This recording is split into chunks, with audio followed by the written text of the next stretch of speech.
The bro that runs the show. And we are live from Sunrise, Florida. Thank you for tuning in to Never Over, your number one destination for live viewing parties of each and every WWE pay-per-view. I'm Dawson. This is Benjamin. That's our Never Over Live prediction champion, Brad. Thank you for tuning in to our second Wrestle Recap podcast. If you tuned in on Sunday night to our Hell in a Cell live viewing party, I want to thank you so very much for tuning in. You were able to make it our biggest live viewing party yet. Mm-hmm. We were successfully able to double the channel views that one night, which was awesome. So if you showed up and you tuned in and you watched, you had a good time, you enjoyed yourself, thank you for stopping by. Like, we want to get wrestling to people in different ways, different mediums. So if we could offer this service to you and you enjoy it, have fun, come in, listen to us go on and just be stupid idiots while watching pay-per-views, that's great. It's awesome that you guys have fun. We have fun when we do it. That's we do this all the time anyway before we even started this channel. So again, thank you for tuning in to Hell in a Cell. This past Sunday, the stream's on the channel if you want to go check it out. If you want to check out our first Wrestle Recap podcast, that was last Wednesday. So it's also on the channel. Go find it, check it out. We'll do another one next week. We'll probably do Wrestle Recap podcast number 3. You can find it next Thursday. And then again, there'll be a podcast every week. Every Thursday is what we're aiming for. We'll keep you, kind of up to date if we decide to change it. Yeah, check us out on Twitter for information on day changes. Yeah, most of the information that happens with the channel, we'll put on Twitter as it comes up. Today is the second. I botched that hard. Rip. We'll leave it. Shut it down. We're from Shut the it future. down. We'll leave it.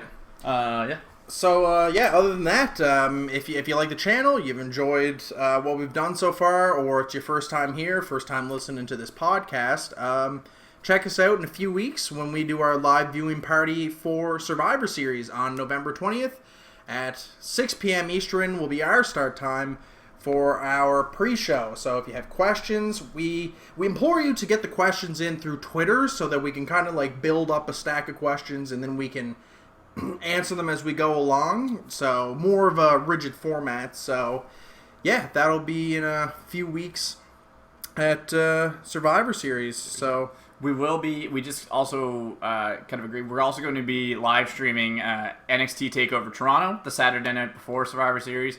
For that one, we won't really take it too seriously as far as predictions go, and the championship won't be on the line. But if you're interested in watching NXT TakeOver Toronto, make sure that you join us right here at Never Over Live. We'll be watching it, doing a live viewing party. Maybe a little bit more casual, maybe a little bit less competitive. Yeah. We won't talk as much trash at each other. A nice time to just sit back and watch some, family-friendly. Family-friendly. Watch developing product, really. Yeah. Well, NXT's where it's at least as far as in-ring competition goes. So definitely. I was actually thinking about that, kind of an aside here before we get going, but I was thinking that before we start up the podcast, how right now for wrestling, it's a great time to get into wrestling solely for the talent. Yeah. The talent has never been better than right now, from top to bottom, from the top of each show's card to the very bottom in development. The talent is spectacular. Yeah. So it'll be fun. It'll be a good time. Yeah. Start off, we might as well get into some breaking news that happened earlier today, is the fact that the Cruiserweights are being pulled from the Raw show, and they are going to get their own WWE Network exclusive 1-hour program called 205 Live, and it debuts November 29th. Rest in peace, Cruiserweights. Yep. 2016 to 2016. It was, it was the best of times. It was also a lot of, literally the worst of times as they are right now. Yeah. A lot of contributing factors can be, you can write the toe tag a mile long for this one, at least as far as the demise of the Cruiserweight division on television.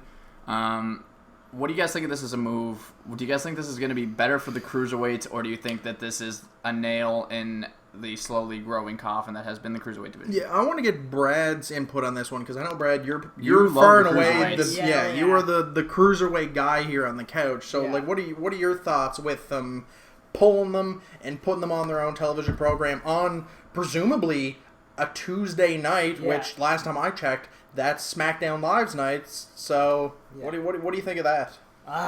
It's a lot of like mixed emotions. Like, I think the problem with the cruiserweights was when they came over, they weren't allowed to do.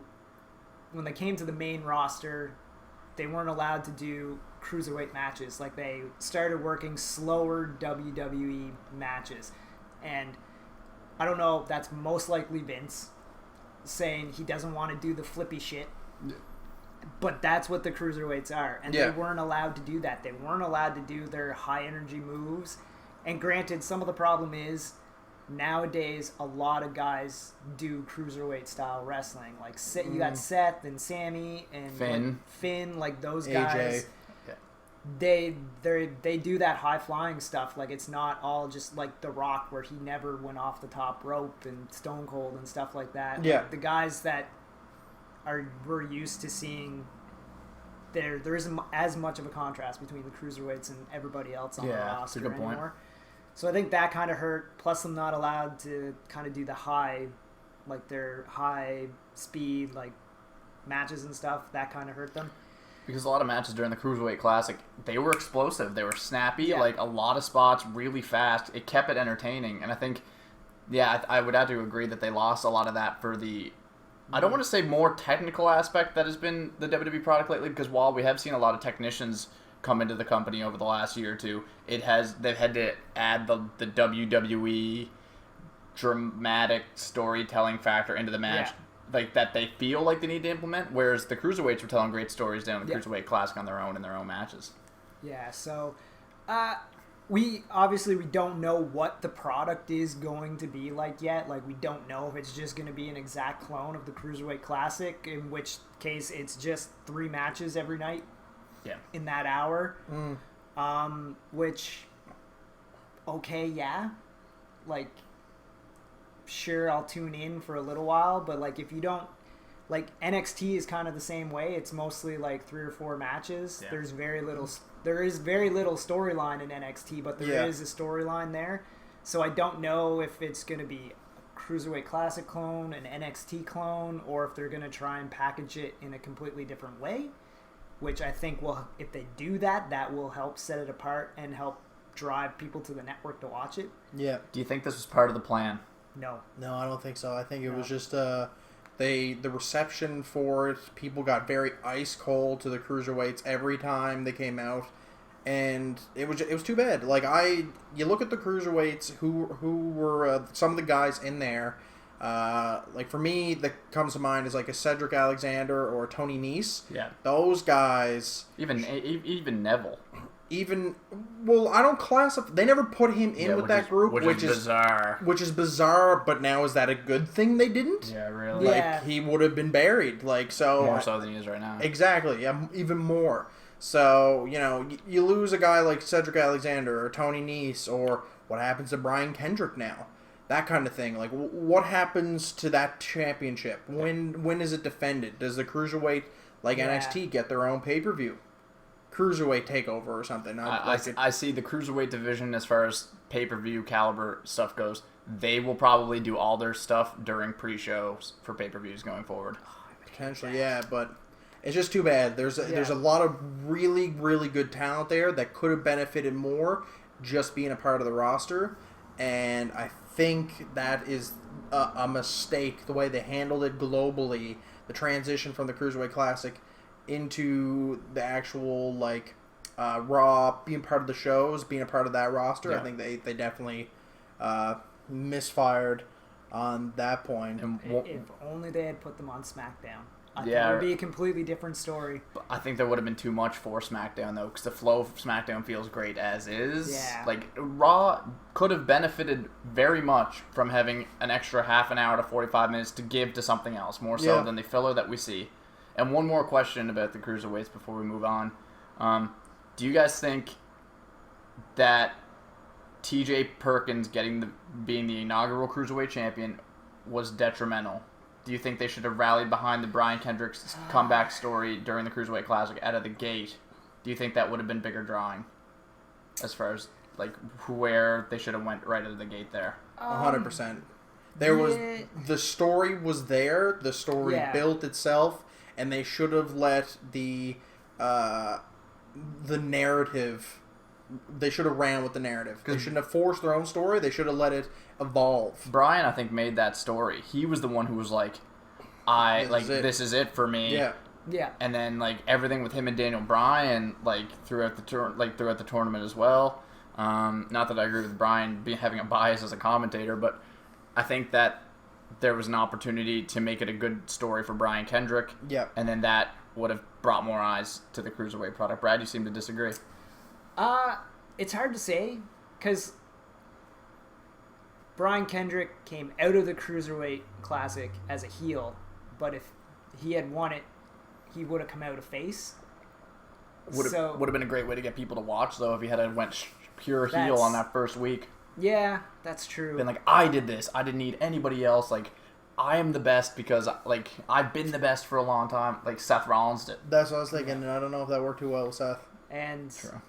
So it's tough, but I see what you're getting at. The only other thing I can think of is if they put the belt on somebody else. Like, I know Kota Ibushi didn't want to do this, didn't want to do the schedule, and I don't know what Zack Sabre Jr. Yeah. I don't know what his reason. There was a lot of talk about him, a lot of buzz around Zack Sabre Jr. Not wanting him to, or why he didn't want to continue on after the Cruiserweight Classic. Because when I started watching it, I was like, it's going to be Kota and Zack in the end going for the belt, and I figured both of them would probably end up being signed. Whoever won would probably go to main roster. Whoever lost would probably go to NXT. Yeah. But that didn't happen. And Coda's in NXT probably till the end of the Classic, which will probably be in Toronto. I don't know where they're at as far as that goes. But yeah, I had top four being Zack Sabre Jr., Kota Ibushi, Jack Gallagher, and then maybe Brian Kendrick. That's where I had the top four, because those were the four big names that seemed to be like that were telling the biggest stories. Jack Gallagher in particular was wrestling a very interesting style in the Cruiserweight division. The fact that he wasn't implemented, maybe we'll see him in 205 Live. Yeah. God. So it's a great name. Horrible name.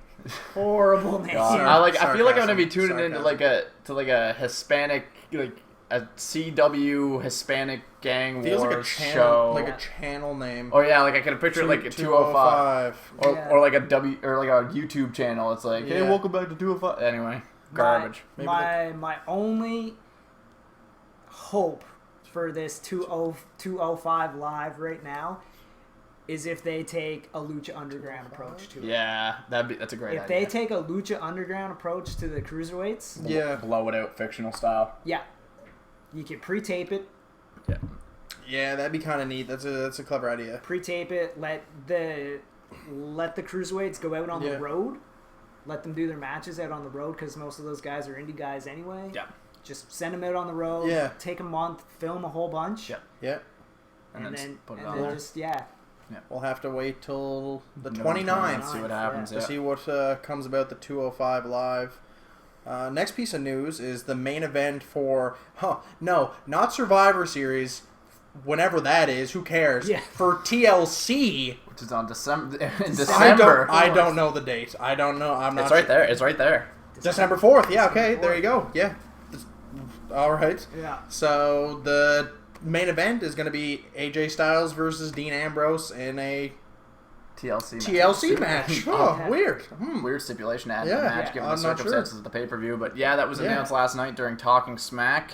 We'll break that down a little bit in a couple minutes when we break down SmackDown a little bit. But I gotta say, I like the fact that they're doing this. SmackDown and I don't know, just SmackDown seems to be hyping their next pay-per-views. They seem to be planning ahead a bit. And you'll notice in about this area right here how much better SmackDown is at planning their stories. But it seems like, because we've seen this with, they were planning for Survivor Series before Hell in a Cell before happened. Raw even finished planning for Hell in a Cell.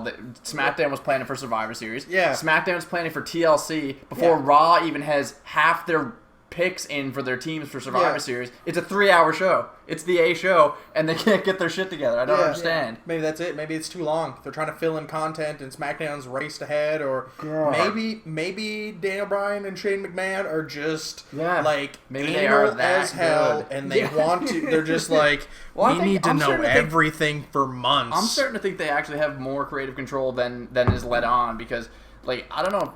Yeah, we'll save the SmackDown discussion for SmackDown. But it's just the fact of the matter is, AJ Styles versus Dean Ambrose announced for TLC, which is a month over a month away, which is crazy but great at the same time, because it's gonna build. They can build a lot of feud between now and then, like they've been doing for the last couple of weeks. Yeah, exactly. They've been telling a great story over the last 3 weeks. Like eventually, we all knew it was going to be AJ Dean, but they've been doing good things with Ellsworth in there. And then you can use that tension at Survivor Series to help push that along, because TLC will only be like a week, 2 weeks after Survivor Series. 2 weeks. So we're on a bit of a trend right now where it's every 3 weeks is the pay-per-view, kind of the pattern. I think they right wanted now, to really like get the interest with the 2 weeks, and really now they're kind of spreading it out, which feels better. Yeah. It feels a little bit better having the 3 weeks. Speaking of pay-per-views, Survivor Series.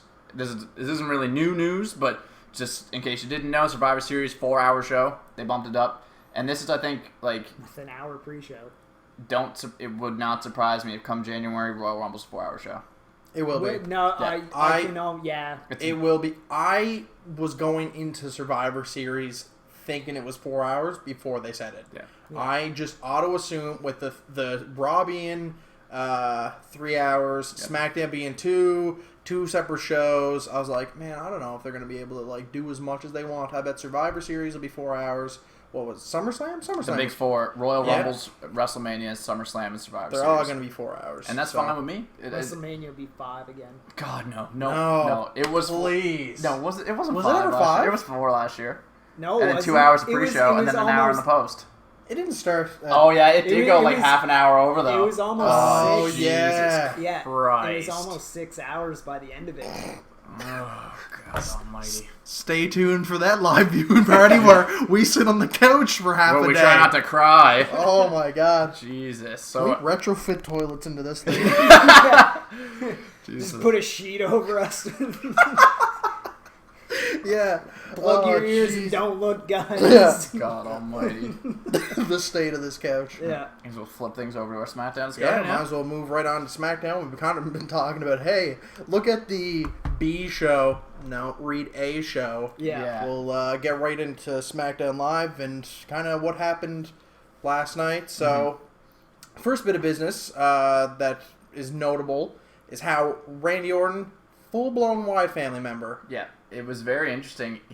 They did Randy Orton versus Kane in a no DQ match yet again. Yep. They keep doing this no DQ match with Kane. I don't know why Kane is always in a no Rip DQ. Kane. Yeah. But anyway, and then Randy... I don't know if Randy had the upper hand, if Randy didn't have the upper hand. I forget right now. But then the Wyatts came out. Shenanigans. Randy gets the win.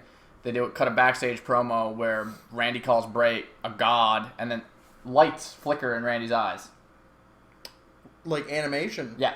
Ooh. So this is what I'm saying. They're doing a fictional storyline, guys. Okay. And you know what's crazy about a fictional storyline? I can't predict what's going to happen. No, it's great. That's what the best. That's what WWE needs. It needs it very, very desperately to be fictitious and have a weird element to it. Yeah. Like, why is Matt Hardy so popular? Because he's got a weird fictitious element to him. And you don't know what he's going to do next. I don't know what the Wyatts are going to do next. I don't know what Randy's going to do next. And I love it. It's great. Maggle. Yeah.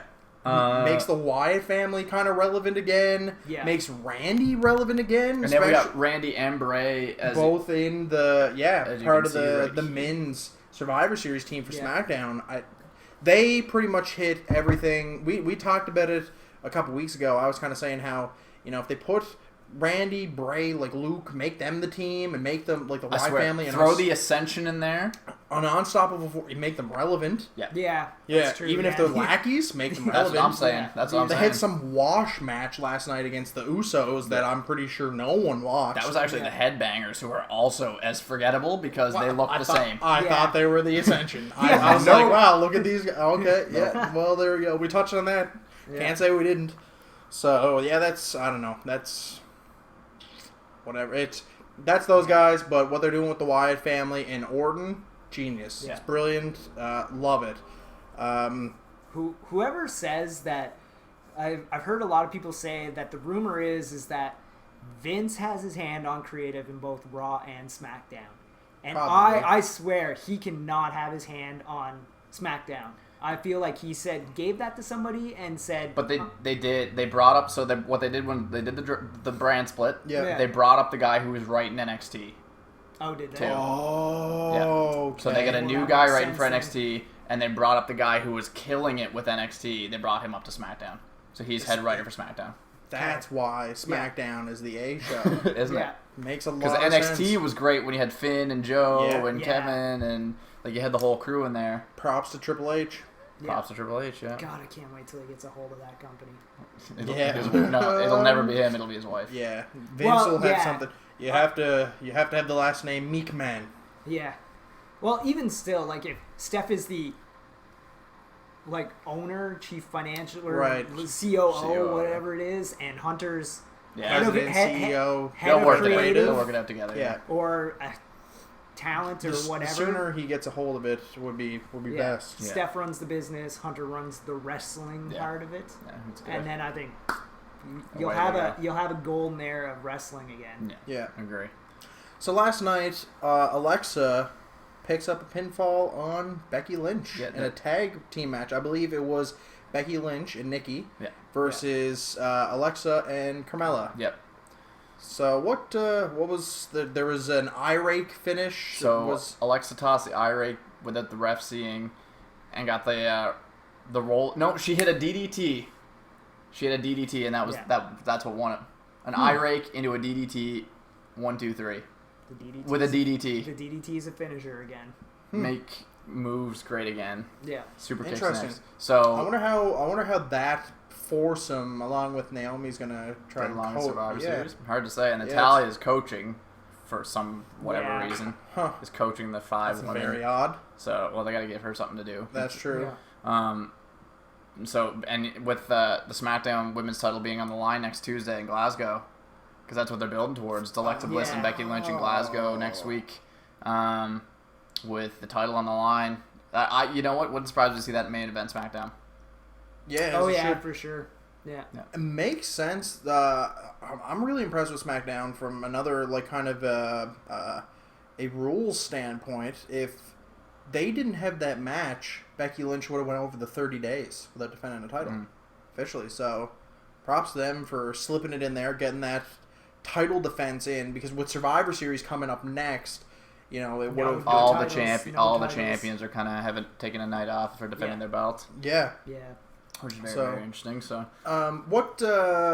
So speaking of that women's tag match, and Carmella had kind of cut a promo blasting the Raw Women's division. yeah, she went on. She talked a lot of smack about how Charlotte just uses her dad's name to get over. How Bailey's just this ponytail, little hug me, high five, little teeny bopper, nothing.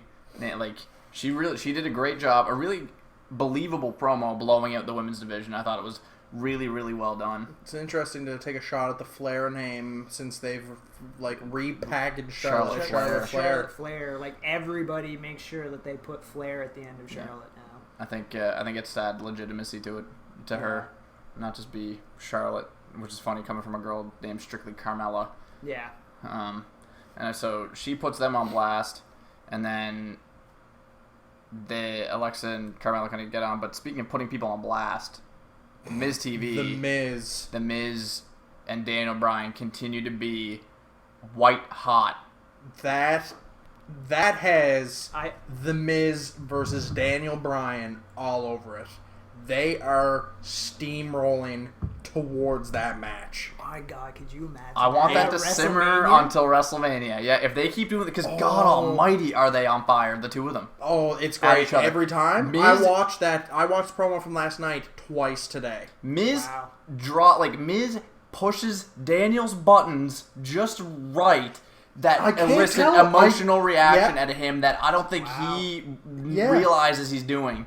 I can't tell if I'm being worked or if Daniel Bryan's sincerely like, oh my, I wanted to strangle Yeah.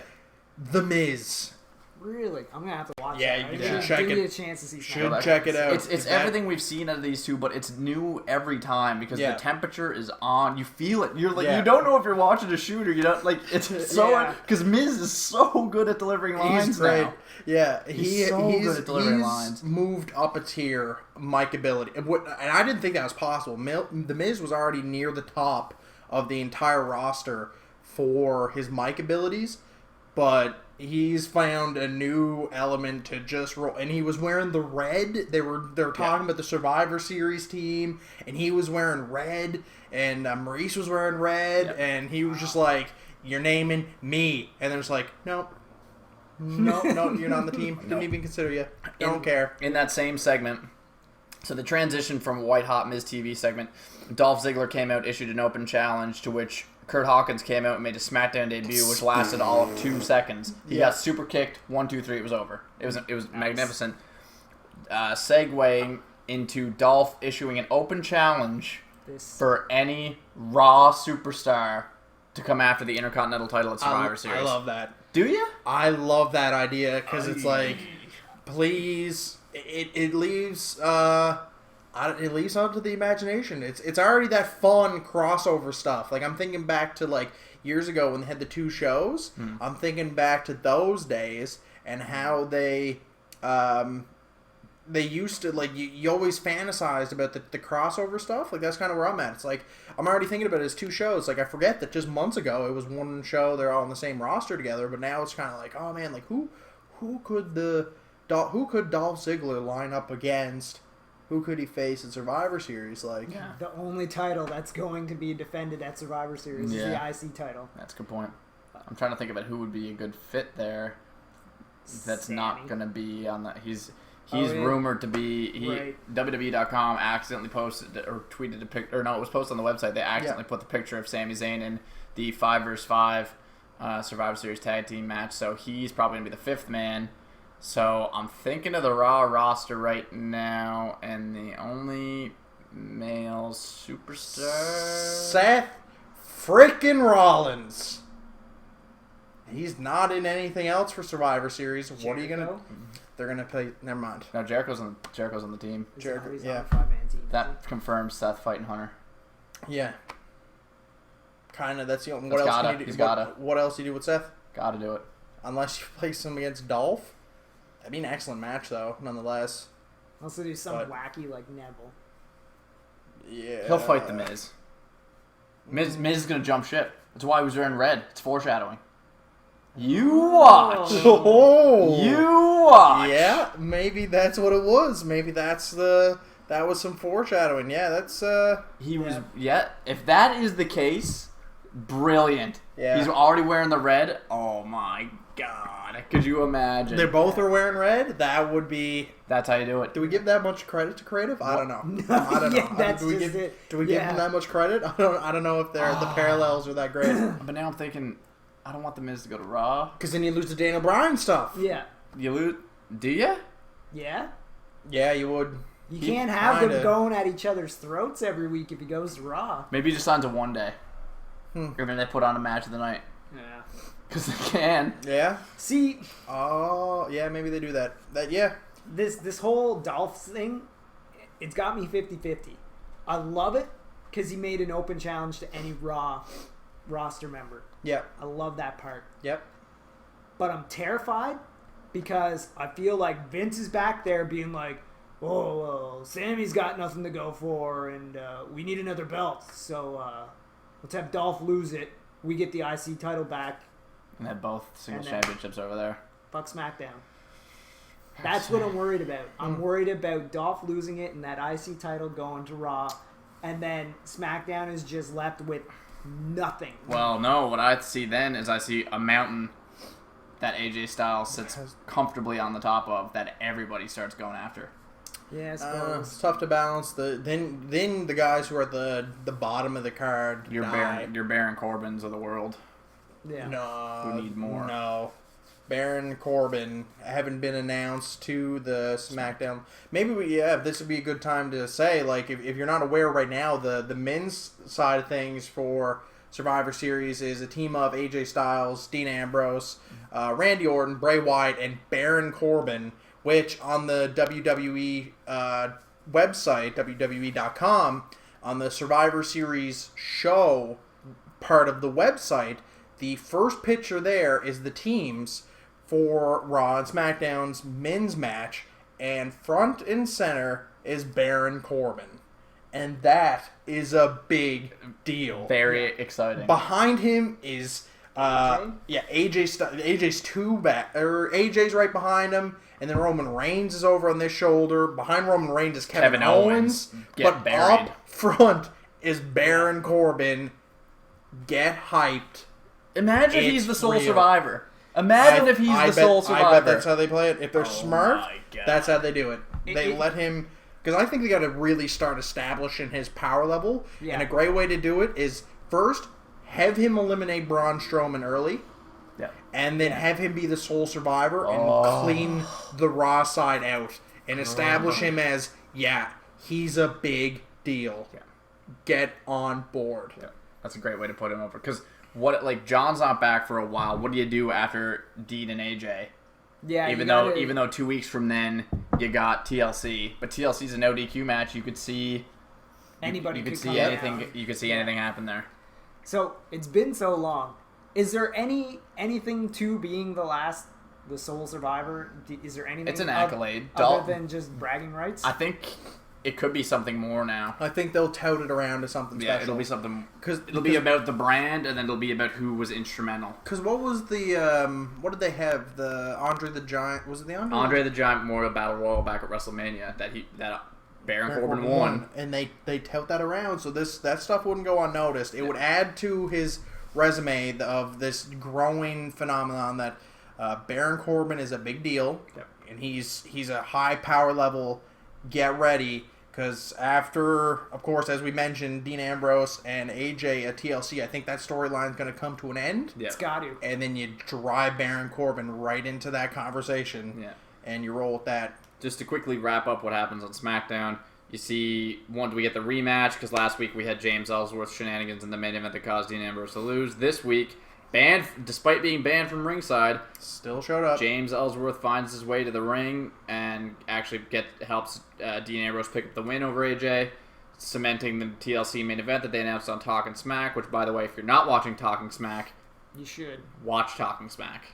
Yeah. Watch whatever. What is it? Raw wrap up. Raw Talk. Raw Talk. Don't watch Raw. Or watch it. Watch just the Survivors or the Hell in a Cell one. Yeah. Don't watch the one that was after Raw because they had Roman on it, and I guess he was bad. Oh, was he? But watch. Not surprisingly. Watch Talking Smack because my word is great. Some of their best promos. A lot of the best promos are cut on Talking Smack. It's weird. So. Yeah, and it feels like creatives just you guys know what you have to do, go to it. Yeah. Versus scripting every single word, and it's refreshing. Makes you get to know the superstars a little bit more. Yeah. So just to allude back, and if you are curious as to anything or how we interpreted Hell in a Cell, check out our previous videos. We have our individual video breakdowns of each match, as well as the full live stream. And also a recap video in case you wanted to know what we thought of the show for WWE Hell in a Cell. To quickly summarize it in very short 2-word little snippet, it was pretty good. Yeah. Better than expected. Ready up. Not horrible. Decent. Decent. Yeah. Yep. Guess we'll segue with hyping Hell in a Cell. Hell in a Cell, check out that content. Yep. Make sure that you keep locked on the channel because we'll do another one of these podcasts next week. Sweet. The week after, we're going to do our the 2K sim. We'll do the 2K sim. Brad will get his picks in for Survivor Series. We'll do the Wrestle Recap podcast 3-4. Yep. And then on November 20th, we'll be right here on this couch again. Live for Survivor Series, and special start time will be 6 p.m. Eastern that night because it's going to be a 4-hour show because wrestling if they could, it'd be 24/7. They'd never come off. Yeah. They'd just be on television all the time and you just watch continuously forever. So, and then after that, we'll have TLC on December 4th. And we'll be here.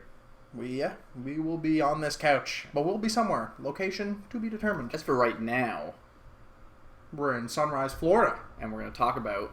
We're going to talk about Monday Night Raw. I guess we are, yeah. Let's get to it. So, Monday Night Raw opened with, and I'm glad, because I was like, excellent. They started with Goldberg. He comes out. Then, the greatest guy on the mic of all time. It's true. Paul Heyman rolls out just a few minutes in. That's true. And, Damn oh, jeez. He worked me hard. Oh, yeah. When he was just like, Brock Lesnar, music hits, and I was like, oh boy, we're doing this? Oh boy. And then I seen Paul over to the side, he was snickering, and I was like, you got me, Paul. Yeah. You got me. You're the greatest of, I was like, in an instant, it obliterated the week before when the promo was garbage. Yeah. Decimated. I don't even remember the promo from last week, and that's great because Paul just came out, did his thing. It was awesome. Then Rusev showed up, which I thought was a good idea. Yeah. When Rusev showed up, I thought it was a great idea because Rusev, great run. high power level. Yeah. He's a force to be reckoned with, and I was like, I want to see. I said to Benjamin, I was like, I want to see Goldberg jackhammer Rusev now. I was like, if he jackhammers him and it seems pretty good, then we're on for Survivor Series. It's gonna be great. Comes in, picks him up. I think he used to kind of like hold them for a bit. He would stall for a bit, shift his weight, and then and slam them down. Yeah. And he didn't do that. That's fine. It was a very fluid motion. The whole punching, deflecting, knee. And all he that fumbled. He was, went down. I was worried he blew out a leg right yeah, a little bit rough, but the jackhammer was clean. Then he speared Paul Heyman. Excellent way to start Raw. Yeah. I thought it was great. I don't know. What did you guys? Yeah.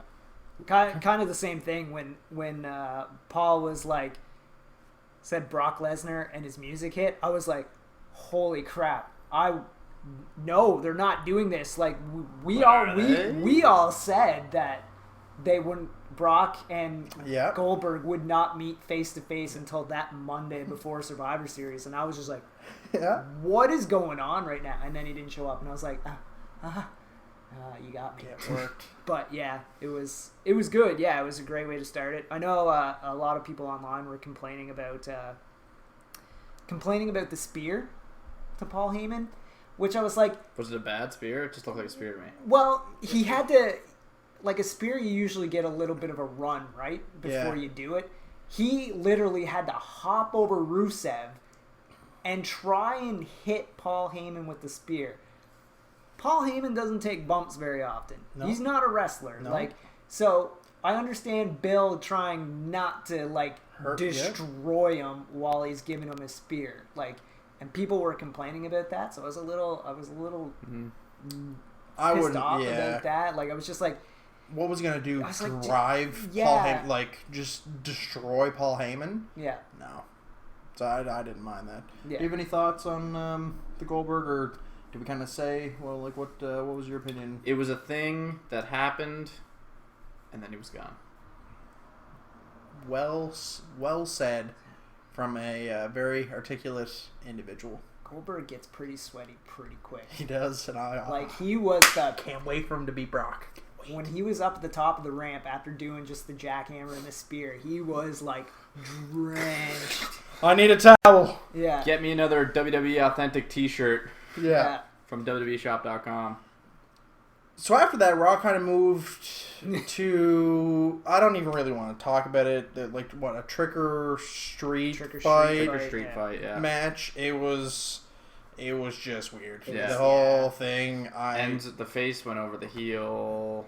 Yeah. Enzo beat Carl Anderson. Luke Gallows. Enzo beat... Yeah, it was... just the whole thing was weird. I don't know. I don't really want to talk about it. It happened. Enzo and Cass won. The club picks up another loss, just added to the pile. Big pile of L's. After that, we got TJ Perkins defeating Brian Kendrick via countout, in which Kendrick was kind of like, nah, I'm too good for this. I'm going to go to 205 Live. I don't need Raw. He walked away. He was going to roll back in. It was good because the count was at 8. Yep. TJ rushed and get back into the ring. Brian gets up onto the apron to roll in. Yeah. And then just slips out. It was good sell. It was good sell commentating because it was like, oh, Brian's back in. And then it was like, nope. And the official, that was the one thing I always liked about the Cruiserweights was the officiating from start to finish was on point. Yeah. It made wrestling more of a sport. They need that more of a sport stuff, and they also need the fictitious storylines. And I think they could have something, but I don't know. Yeah. Brian's just like, peace out. See you in 205 Live. Yeah, that's all I need. So, I don't know. Not a lot really there for substance. TJ then got out, bumped him a little bit, put him in a knee bar, and then that was... And then bounced. And that was kind of that. The nasty... What did he do to the outside? A DDT? Or Hurricane Rana? Yeah, maybe. TJ Perkins did a Hurricane Rana to the outside on Brian Kendrick. Came down on his neck pretty hard, not in the greatest way. I was like, that wasn't supposed to happen that way. Well, he's got until November 29th to heal up. Yeah. But I thought before this whole 205 Live thing happened, I was like, okay, that's their rematch. They're getting it out of the way. I was like, okay, good. So they're not taking this to Survivor Series or whatever the next... they're taking it.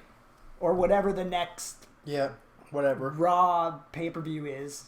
So I was like, okay, that's great. That gives room for Cedric Alexander or Rich Swann or whatever to come in and challenge. And they can build that instead of trying to build a rematch all the way to the next pay-per-view between the two of them. Speaking of those guys, they had a 6-man tag match. The same trio of guys. I'm pretty sure that always happens. The faces versus the heels and the 6-man cruiserweight match, and the faces went over. The faces went over. It's the cruiserweights. I don't know. I'm kind of packaging them up now and being like, you know what? Gone. Yeah. Bye. I'm sorry. Goodbye. So then last night, Braun Strowman was like, Mick, I'm going to crush your skull if you don't put me in. Did he say crush the skull? No, he didn't say any of this. I'm just kind of... A little graphic. Mick, I want into the Survivor Series match. And Mick's like... He should have been like, Mick, you want me in the Survivor Series match. Mick was like, I'm sorry, I can't hear you from this side. What? Yeah, so anyway, then they decided to have a battle royal to decide who would accompany Kevin Owens, Chris Jericho, and Roman Reigns in the men's Raw team. Kind of an interesting battle royale. It displayed Cesaro and Sheamus well. I thought it was kind of neat. I find the idea of Cesaro or Sheamus, I think more Cesaro, I think he's got more potential. When he was fighting up against Braun Strowman, I was like, I think I'd take Cesaro. His athleticism, he's strong as hell. Yeah, he's strong. I was like, that'd be a good match. He did power slam Big Show over the top rope at WrestleMania 30. Yeah, so they had some interesting maneuvers there, and then Sheamus kind of double-crossed Cesaro, but then Cesaro tossed out Sheamus. Then Braun Strowman tossed Cesaro. We then eventually whittled down to, I think Neville finished final 3. Yeah. I think he was tossed out by Strowman, and then it was Strowman and Sami Zayn, whatever that's gonna be. Yeah. That was the final 2. Sami almost gets Braun Strowman out, which I guess it's kind of like, okay, we gotta make Sami look like he's not gonna get squashed when that match happens. So they did a good job with that. But then ultimately Strowman just like, nope. Strowman punches his ticket to Survivor Series, joining KO, the GOAT, and Roman Memes. A very big addition to the Raw men's team there. Yeah. Which I think him, like I said just a bit ago with the SmackDown segment, I think that's a great way to get Baron Corbin to look like, man, this guy's a threat. Yeah. And that's how you do it, is have him go head to head. Square the two of them up in the center of the rings and be like, yeah, these are the two big men for each respective show. Yeah. These guys are for real. Yeah. And you have them pin off against each other. So Agree wholeheartedly. yeah. Did you? I kind of talked quite a bit there. With kind of what happened. I don't know if you guys... we kind of gave our spiel about what we thought of kind of the both fives back in the SmackDown a little bit section. ago. Yeah. So I think Braun's a good addition to the 5-man. I think Braun's got a big, pardon the pun, big future as a singles competitor. He does, especially after all these squash matches, and he's getting a little bit more legitimacy now that he's doing stuff with Sami Zayn. And I think they're doing him right. He'll be in the ring with the Universal and WWE champion come Survivor Series. So when you put it into that respect, he's up there at the top of the card. And then whenever the rumor is when Samoa Joe comes up, Braun Strowman's first on the list. That'd be great. Which could happen on November 21st. Very well could. Yeah. I can't see them keeping Joe in NXT after that. No, he's probably whatever comes out of NXT Takeover. Yeah, he's due. They're gonna. It feels to me like they got another wave of NXT stars about to come up, especially I guess with the Cruiserweights kind of being like bloop. Yeah. They're gonna have to replace some of those some of that time slots. It makes me sad the thought that Shinsuke and Joe will probably both go to Raw where AJ isn't. But you build that down the line. Yeah, exactly. That'll be huge when it happens. Massive you have Samoa Joe and AJ Styles at WrestleMania. Yeah, because and AJ and Shinsuke because they main evented Wrestle Kingdom 10. Don't quote me on that because I'm not all caught up on New Japan. Yeah, but pretty sure. And I feel like this is going to be the issue from now on with where people go. Like, Raw is, for all intents and purposes, by WWE standards, the main product. Yeah. Which is where all of the big names are going to go because that kind of only makes sense, right? Like, especially even if you look at Asuka. No matter what, Asuka has to go to Raw because really there's the only people there that are there to, like, could be a challenge. Like, I mean, I imagine Becky could give her a pretty good challenge, but you can't keep having Becky and Asuka fighting in SmackDown. Yeah, they've established the power levels on the Raw side to be greater. Yeah. Even though when I look at the SmackDown side, I was like, there's more talent there. Yeah. I look at Raw and I was like, you bore me. And then I look over to SmackDown and I was like... Spectrum on Raw is a lot wider than it is on SmackDown.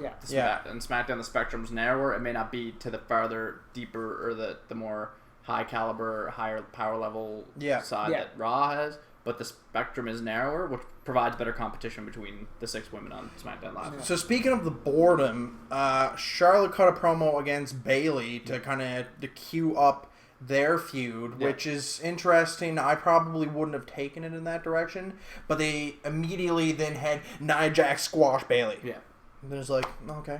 Yeah, I'm not quite sure what the logic was there. I don't know why. Like, I'm happy that we're ending the Charlotte Sasha Banks feud for now, because I know that unfortunate saga has not ended, and they will eventually kill each other in a buried alive match. But I thought about that the other day. I was like, they should bring that. It's an interesting segue to be like, let's go ahead and put the Raw Women's Champion against someone who's only just won their first match on the Raw roster last week the night before against Dana Brooke. Yeah. Yeah. Didn't she pick up a win against Charlotte?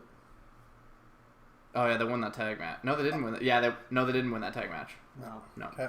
To me, the best story that could have been told there was Dana Brooke versus Charlotte, and I think they dropped the ball there huge as far as the storytelling perspective goes. You have the student who eventually turns on the mentor. Yeah, and I think they could have told a great classic story, but it would have been great to see classic wrestling storyline because it seemed like people were actually getting behind Dana Brooke, and then they just dropped it.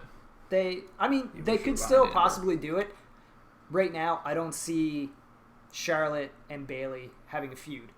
I don't see it. I think what they're doing is it's going to be a Bayley Nia Jax thing for the next little while, where Bayley has to go up against the tougher opponent. Yeah, they're going to do that underdog story where she perseveres through Nia Jax, and then eventually that's going to turn into Charlotte versus Bayley, probably at WrestleMania. Okay, I was thinking. Yeah, okay. I think you take Nia and Bayley to the Rumble. Take that long. Or do you do Sasha and Bayley at WrestleMania? Yeah, there's the possibility of that, but they're retreading what they've done. To me, it's the bigger draw. Think so? Yep. To me, Sasha and Bayley at WrestleMania. I think for WrestleMania, 4 Horsemen Fatal 4-Way. Well, that's what they've been saying since last year when they did the triple threat. But I gotta think Asuka makes her way into that. I think you know what? I think you do Sasha and Bayley for fun, and you do Charlotte and Asuka for the women's championship, and there's your draw right there. Yeah, because Asuka is scary. Yeah. And Charlotte's the best. And Charlotte is the best man that's ever been women's champion ever. So. Time will tell. We'll see. Yeah. We'll see what happens with that storyline because championship gold though, Cesaro and Sheamus still looking still on the hunt. They squashed the Shining Stars, ripped the Shining Stars, getting memed hard out on Raw, time and time again. Showing a little bit of teamwork. Yeah, it's bleeding through. Yeah, which is nice to see. I like the. It's a slow burn. I like that. I like the Cesaro coming in with the European uppercut to salvage the win, to save the win, lock in the tap out victory. So they get the win, but I think they're gonna space out they're gonna obviously space out them going after New Day, getting their rematch against New Day until after Survivor Series. Yeah, because they need to push that demolition. Yep, good way to do it. Good way to do it. This is how it's gonna happen, boys. Let's hear it, there, champ. Since I am your predictions champion, they wait. I guess sometime in December is when New Day passes the demolition mark. Yep. So if they pass that mark before whenever the Raw pay-per-view is, what would be the next Raw one? Right before I'm gonna guess it's Roadblock. I don't know when it is, but Roadblock was before WrestleMania last year, though. Yeah, but they moved it to December now for the Raw one. That's weird. I figured it would be Unforgiven. Yeah. So, yeah, if that happens, then I'd say the New Day New Day loses to the Club in that Raw December pay-per-view after they beat the streak. It's the Club. Probably going to be the 18th of December. Yeah, that's what I'm thinking. If it's the 4th for not TLC, Christmas Day, not New Year's Day. No, I'm thinking they plug it right in the 18th, or they'll go a long stretch. Mm-hmm. Either that, or they push the New Day to the Rumble, just to give it a little bit of extra breathing room, like they don't beat that demolition streak by a day. Mm-hmm. So you push it to the Rumble, New Day wins it, and then you have that. By that point, Cesaro and Sheamus are on the same page. They're the faces going after the Club, but the only contingency of that is the Club just has to start winning. Yeah, I don't think it means anything if Cesaro and Sheamus beat the Club for the belts. I think the only way to keep the belts over is to keep them on New Day until Cesaro and Sheamus take them then, because there's no way it's legitimate if the Club beats them, because the Club is like I know that's 2 months away or a month and a half away, but the Club are just so blown out. I like it because I'd like the Club to be champions, but God, they're so blown out. Yeah, they mishandled them so much. They just And Monday didn't help. No, just this weird stuff. I don't know if they care about it or they notice it, but losses matter. Yeah, they do. So loss matters. Yeah, it really does. Speaking of losses, Jericho took a loss via DQ to Roman Reigns when KO got involved. It was for the United States Championship, a belt that Chris Jericho has never held.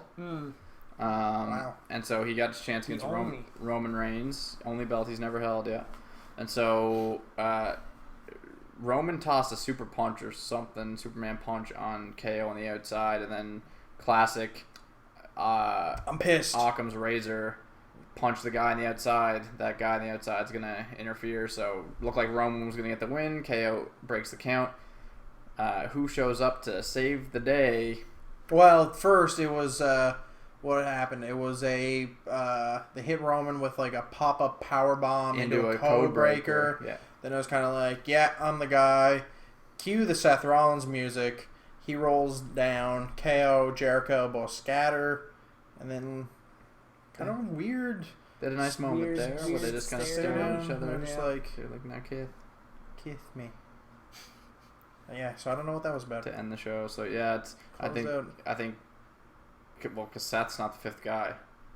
No, presumably not. I thought when they announced Strowman, I'm quite certain on the little like tag they said final Raw member. So it's like, okay, Roman, Seth, KO, Jericho, Strowman. But no, it seems like rumor mill is pumping out based on the leaked photo. It's Sami Zayn. So I don't know. Could be wrong.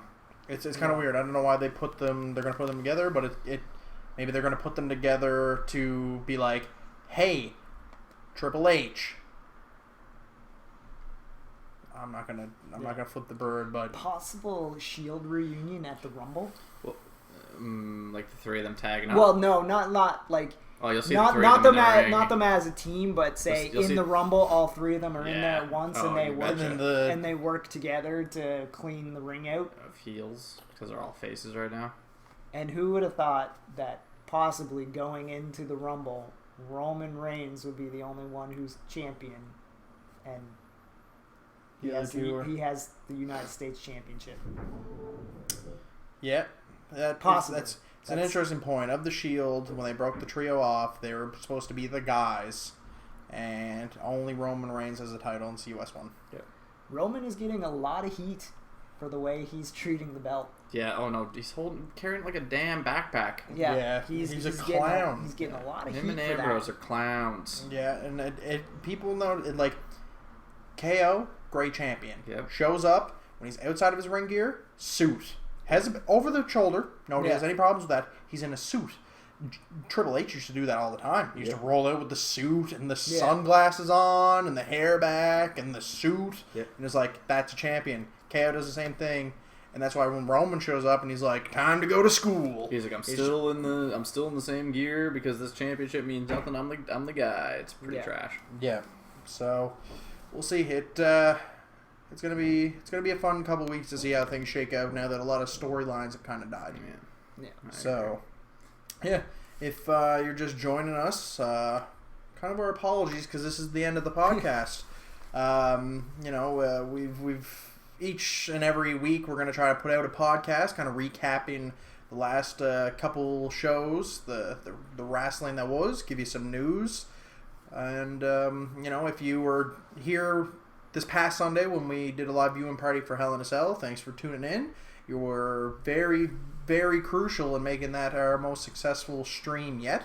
So, if you enjoyed what you saw that night, we hope you hit the sub button. Always appreciate it. And we look forward to another live viewing party in a few weeks when we take in Survivor Series on November 20th. There'll be a start time of 6 p.m. Eastern, so make sure you come here. We'll do our pre-show to start. If you got any questions, get them in then, or ideally get them in on Twitter so we can have them kind of queued up and ready to go. And the only other thing really to talk about is we thought about it, and we mentioned it in the podcast last week, but then I kind of think slipped our minds, and then all of a sudden it was like, boom, all Sunday shit. Yeah. Is the Never Over People's Championship. Now, we want to give you the opportunity to join in. It's somewhere in here, in this box. We want to give you guys, the viewers, the opportunity to send in your predictions for the card. Send in your picks. We'll tally them up. We'll have them ready. And then if you happen to predict enough of the card right, we're going to, whatever you want, really, if you want your Twitter handle or your channel, we're going to promote it. We'll tag it somewhere. I don't know. We haven't decided. Probably right, if I'm just going to spoil it, probably right about there. Yeah, so you will find your name, your handle, and it'll be on our overlay. So that's something that we're going to get put together for November 20th, Survivor Series.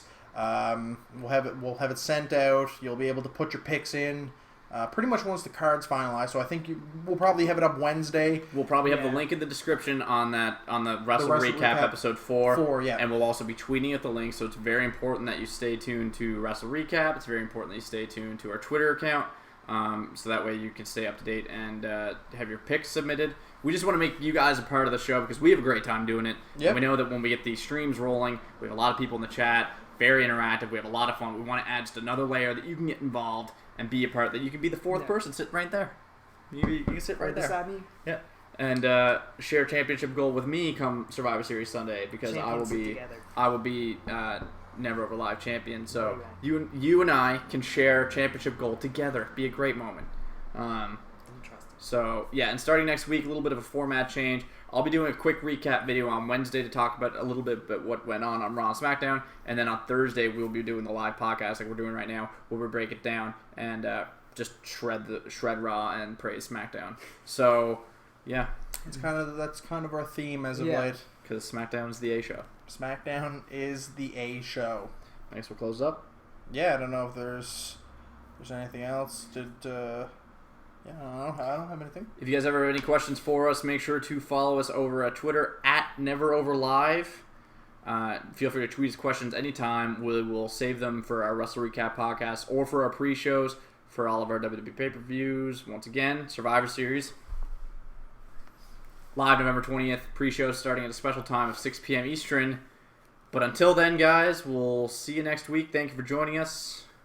And don't botch table throws. Don't botch table throws. Don't botch table throws. Rest in peace, the Cruiserweights.